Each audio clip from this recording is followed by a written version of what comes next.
Welcome to my YouTube channel. So welcome everyone to the series of JEST previous year question solution. हम लोग JEST 2015 के EMT के question solve कर रहे हैं. इसका पार्ट 1 में अपलोड कर चुकी हूँ एंड ये जो है पार्ट 2 हम लोग डिस्कस करने वाले हैं. प्लेलिस्ट JEST PYQs में जाकर सारे क्वेश्चन जो है उनके सोल्यूशंस देख सकते हैं. So the next we are having the skin depth of a metal is dependent on the conductivity of the metal and the angular frequency omega. तो सिग्मा और ओमेगा दो पर डिपेंड कर रहा है. Of the incident field for a metal of high conductivity, which of the following relations is correct?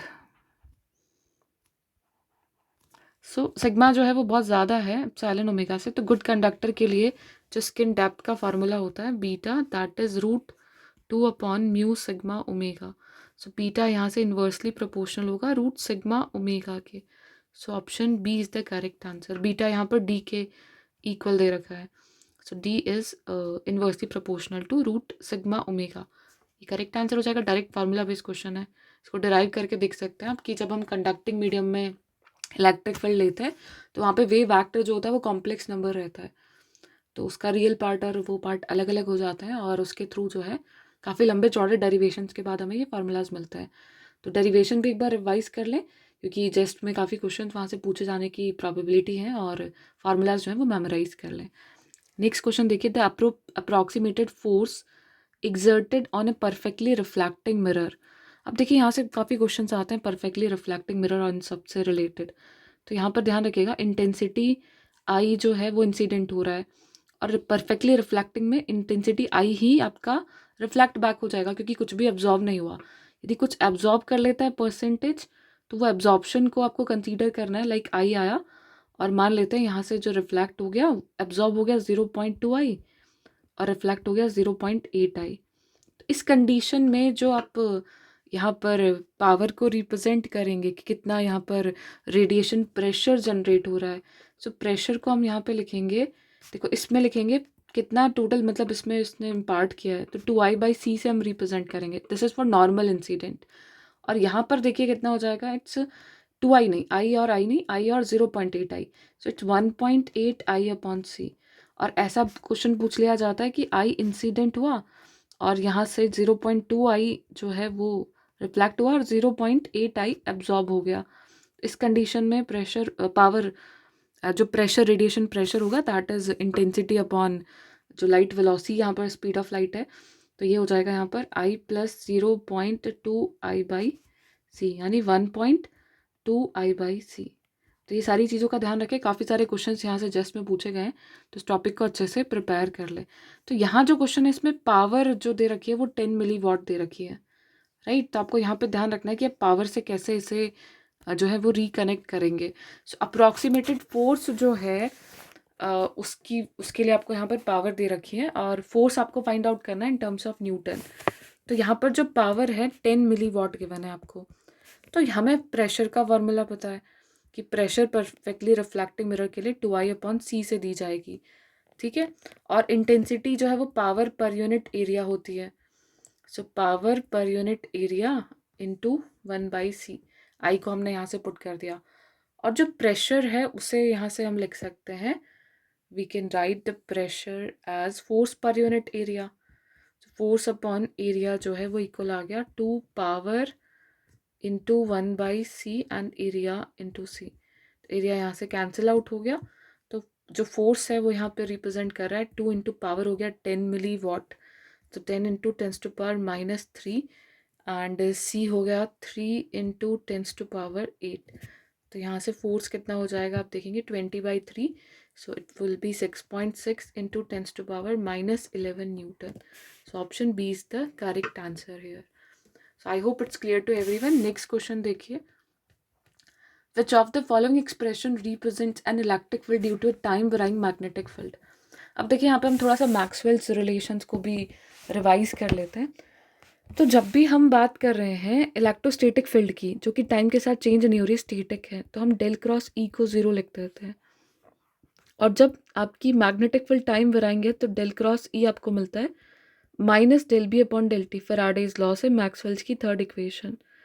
तो ये del cross ई exist कर रहा है टाइम वराइंग मैग्नेटिक फील्ड के लिए. और यदि बी कांस्टेंट हो जाता है टाइम पे डिपेंड नहीं कर रहा है तो डेल क्रॉस ई जो है वो 0 मिल जाता है आपको. तो यही जो रिप्रेजेंटेशन यहाँ पे बोला जा रहा है, एक इलेक्ट्रिक फील्ड को रिप्रेजेंट कर रहा है जो कि टाइम वैरिंग मैग्नेटिक फील्ड से जनरेट हो रही है। तो फैराडे ने यही बोला कि मैग्नेटिक फील्ड टाइम के साथ वेरी कर रही है तो इलेक्ट्रिक फील्ड जनरेट होगी, इलेक्ट्रिक फील्ड वेरी कर रही है तो मैग्नेटिक फील्ड को जनरेट करेगी।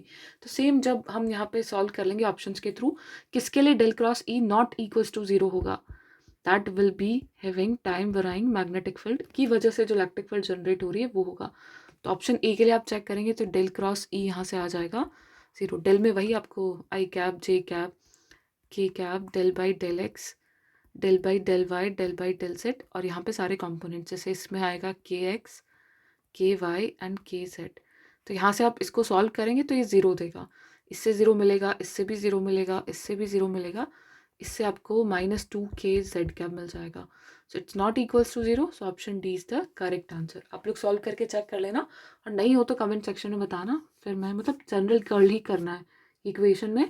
यहाँ पर के एक्स, के वाई, के जेड आ गया डिटर्मिनेंट में, यहाँ पर के एक्स, के वाई माइनस के जेड आ जाएगा, इसमें के एक्स और माइनस के वाई 0 आ जाएगा, और ये जो मैट्रिक्स डिटर्मिनेंट बनेगा यहाँ पर कर्ल का, i cap, j cap, k cap, del by del x, del by del y and del by del z, यहाँ से आएगा के वाई माइनस के एक्स और 2k जेड।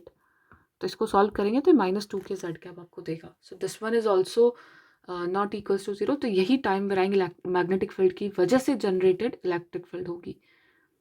नेक्स्ट क्वेश्चन देखिए, charge particle is release at time t equals to 0 from the origin in presence of a uniform static electric and magnetic field given by E naught y cap and B naught z cap। तो आप यहाँ पर इसको represent करेंगे x access, y access और z access से। ये जो डायरेक्शन है मैग्नेटिक फील्ड की है, ये डायरेक्शन है इलेक्ट्रिक फील्ड की। चार्ज पार्टिकल सेंटर से चलना स्टार्ट हुआ। अब सेंटर से जब चार्ज पार्टिकल मूव कर रहा है तो यहाँ पर जो इसकी मोशन होगा, क्योंकि इसे एक्सेलरेशन इस डायरेक्शन में मिलेगा, क्योंकि इस पे क्यू ई फोर्स इस डायरेक्शन में लग रहा है। अब दूसरा जो फोर्स लगेगा, देखो इलेक्ट्रिक फोर्स लगेगा यहाँ पर क्यू ई वैक्टर, और मैग्नेटिक फोर्स चार्ज पे लगेगा q v cross B vector. तो आपकी जो वेलोसिटी है वो इलेक्ट्रिक फोर्स की वजह से इस डायरेक्शन में रहेगी, है ना, that will be in this direction. तो यहाँ पर एक्सेलरेशन मिल रहा है इसको, जिसकी वजह से जैसे ही ये पार्टिकल एक्सेलरेट होना, मतलब कुछ वेलोसिटी से यहाँ पर मूव करना स्टार्ट करेगा, तो उसकी वजह से जो मैग्नेटिक फील्ड होगी वो भी इस पर फोर्स लगाएगी। तो आपका वी वैक्टर इस डायरेक्शन में है और मैग्नेटिक फील्ड इस डायरेक्शन में, तो आपको एक्स कैप डायरेक्शन में मैग्नेटिक फोर्स मिलेगा। तो रिजल्टेंट जो फोर्स लग रहा है उसकी डायरेक्शन ये रहेगी एक्स वाई प्लेन में, तो पार्टिकल जो है वो एक्स वाई प्लेन में मूव करेगा। सो आई थिंक सारे क्वेश्चन हो चुके हैं जस्ट 2015 के। एक क्वेश्चन है जिसमें वो डिराक डेल्टा की प्रॉपर्टी यूज़ करके हमें सॉल्व करना है, तो उसको हम प्रॉपरली डिस्कस करेंगे, क्योंकि वैसे क्वेश्चन जिसमें बहुत ज़्यादा पूछे जाते हैं जिसमें डिराक डेल्टा की प्रॉपर्टी जो है वो यूज़ होती है। तो सारे क्वेश्चन जो जेस्ट और TIFR में पूछे गए हैं उससे रिलेटेड मैं आपको शो कर देती हूँ, वो सारे मैं एक ही वीडियो में जो है अपलोड कर दूँगी। इस टाइप के काफ़ी सारे क्वेश्चन हैं जहाँ पे पोटेंशियल गिवन होता है या इलेक्ट्रिक फील्ड गिवन होता है और चार्ज इंक्लूज पूछा जाता है, और जनरली डिराक डेल्टा उसमें इन्वॉल्व रहता है। नहीं भी रहेगा तो कैसे करना है, क्या क्या मेथड्स हैं, ये सब हम डिटेल में एक वीडियो में नेक्स्ट में डिस्कस करेंगे। तो thank you everyone, please subscribe करेगा चैनल को, लाइक करेगा वीडियो को, शेयर करेगा और कमेंट करेगा जहाँ भी डाउट आ रहा है उससे रिलेटेड। Thank you everyone.